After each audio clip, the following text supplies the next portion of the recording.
It began with a smile, a flash of cameras, and a contract that rewrote the rules of football. When Cristiano Ronaldo walked into Riyadh in December 2022, he wasn't just signing for Al Nassr, he was signing for a country with an agenda.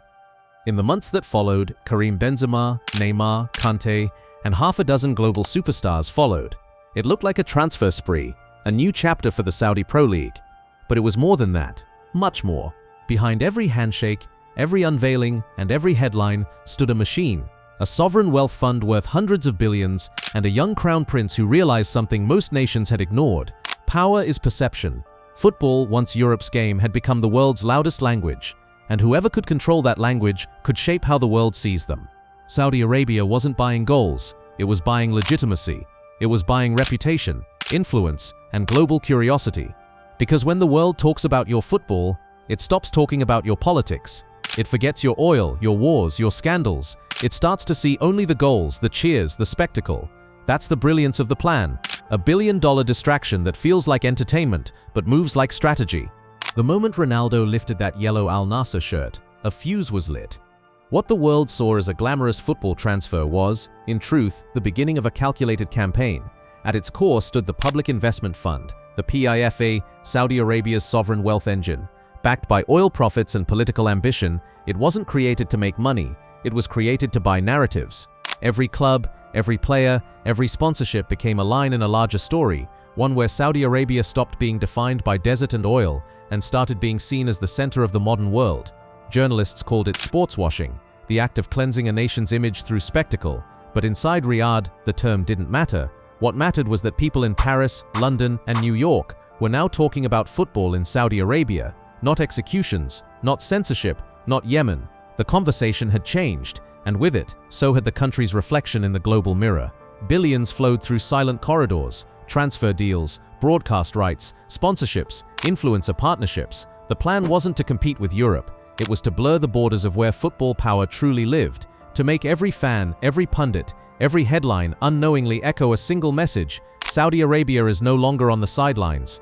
At the center of it all stands Vision 2030, Mohammed bin Salman's blueprint to transform the kingdom from an oil-dependent monarchy into a diversified empire. On paper, it's an economic reform plan.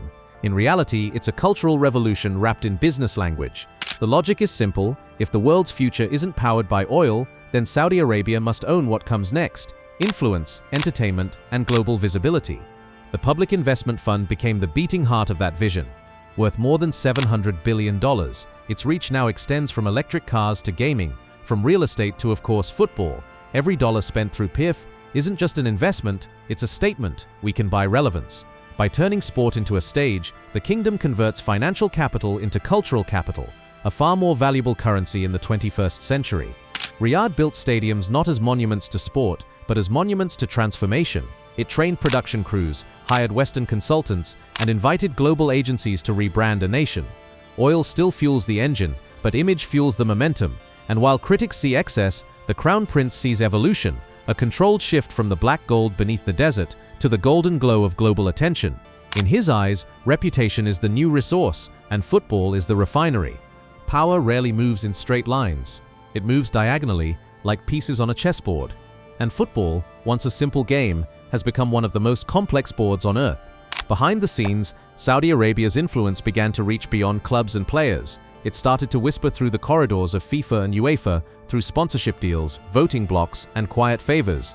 Gianni Infantino, FIFA's president, was seen in Riyadh more often than in Zurich. Each visit framed as diplomacy, each handshake part of a longer play. The kingdom's strategy was subtle: don't fight the system, fund it. Host minor tournaments, sponsor major ones, offer cash when others hesitate, and in doing so, position Saudi Arabia as indispensable to the global calendar. Money creates momentum, momentum creates dependence. Now, with the 2034 World Cup almost guaranteed to be held in Saudi Arabia, that dependence is complete. The game's future, once dictated by Europe's old elite, is quietly being redrawn in desert sands. FIFA doesn't just look east for profit anymore, it looks east for permission. And that's how power works in the modern age, not by taking control, but by making the world forget who really has it. When Saudi Arabia's Public Investment Fund bought Newcastle United in 2021, the deal was framed as hope: a fallen club, reborn; a city, revived; a story too romantic to question. But beneath the confetti of celebration was one of the most revealing power plays in modern sport. The Premier League called it a private investment, distancing the club from the Saudi state. Everyone knew that wasn't true. The same fund that financed mega projects in Riyadh now owned a century-old club in northern England. It wasn't just buying goals, it was buying goodwill, and in Britain, goodwill sells faster than truth. Critics raised concerns about human rights, censorship, and control. They were silenced by stadium lights and Saturday victories. When Newcastle climbed the table, the outrage faded, because winning forgives everything. In a country that built the modern game, money had rewritten its morals. The irony was impossible to ignore. For years, British pundits had condemned the corruption of world football until the Czechs bore their own currency. The same newspapers that once warned against sports washing now called the Saudi project visionary. And through it all, the kingdom watched patiently, understanding a timeless truth. In football, as in politics, the easiest way to change the story is to buy the storyteller. Football has always been more than a game, but in the 21st century, it has become a weapon of image, a soft war fought in stadiums instead of streets. Saudi Arabia understands that better than anyone. Every broadcast, every viral clip, every shirt sold abroad is a quiet message: we belong at the center of modern culture. While Western governments debate sanctions and ethics, the kingdom sponsors their favorite sport. And the irony is delicious. Critics tweet their outrage from phones built with Saudi investments while cheering for players paid by Saudi money. The lines between culture and control have never been thinner. Beyond the pitch, Riyadh funds streaming platforms, gaming companies, and global influencers. It's not just shaping how people watch football, it's shaping what they think success looks like. Luxury, power, modernity, loyalty. These ideas are rebranded, repackaged, and exported with every highlight reel. In this new cultural battlefield, perception is victory. The chants in Paris, London, and Tokyo echo the same melody. Admiration disguised as neutrality. And as more stars land in Jeddah or Riyadh, the illusion deepens. Because by the time you realize the culture has changed, you're already part of it. Saudi Arabia's moves in football were never meant to be short-term. The kingdom thinks in decades, not seasons. While Europe obsesses over transfer windows, Riyadh obsesses over perception and permanence. Every tournament hosted, every partnership signed, every headline earned becomes another thread in a global narrative carefully woven to last generations. The strategy is simple: normalize presence. Make Saudi involvement so constant that it stops being a story. By the time the world questions it again, it will be tradition. Already, Saudi officials sit on international boards, negotiate TV rights, and quietly fund football academies in Africa and Asia. Influence spreads like sand, slowly, invisibly, until it covers everything. The ultimate goal isn't profit or trophies, it's ownership of time, to ensure that 20 years from now, the next generation grows up believing that football's heart beats not in London, Madrid, or Paris, but in Riyadh. That every global moment, from World Cups to player transfers, somehow passes through the desert first. This is how empires are built today, not through conquest, but through familiarity.